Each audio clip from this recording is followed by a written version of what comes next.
Hello friends, இந்த நெத்தலி மீன் எப்படி நான் துப்புராக்குறான்னு பார்த்துடலாமா? வாங்க பார்க்கலாம். அதுக்கு பார்த்தீங்கன்னு சொன்னால் இந்த சைட்டில் இருக்கிற முள் எல்லாத்தையும் கத்திரிக்கோளால் வெட்ட வேண்டியதான். அதுக்கு பிறகு செதில் இருந்துச்சுன்னா நீங்கள் இப்படி கத்திரிக்கோளால் தட்ட வேண்டியது. ஆனால் இதுக்கு பெருசாக செதில் எதுவுமே இருக்காது ஃப்ரெண்ட்ஸ். அதுக்கு பிறகு அப்படியே சைட்டோட தலையை வெட்டி எடுத்துட்டு அப்படியே நடுவால் அப்படியே கையால் அப்படியே அமர்த்தி எடுத்தோம்னா அப்படி ரெண்டாக பிரிபட்டுரும். அதுக்கு பிறகு அப்படியே முள் அப்படியே மெதுவாக எடுத்தோம்னா தண்டை பாட்டில் பவுஸ் குட்டி மாதிரி அப்படியே சொல்லு கேட்டு வந்துடும். பார்த்தீங்களா?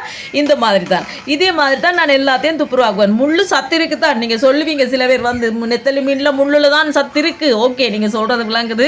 நாங்கள் முள் இல்லாமல் இப்போ தான் கொஞ்சம் சாப்பிட்டு பொறிச்சு கொடுக்குறது சின்ன ஆக்கள் இப்படி என்ன தான் கொஞ்சம் சாப்பிட்றீங்க. அதால் நான் இப்போ தான் கொஞ்சம் சாப்பிட பழகி கொடுத்து கொண்டு வரேன். அதால் நான் இப்படி தான் துப்புரவாக்குறேன். சரியா?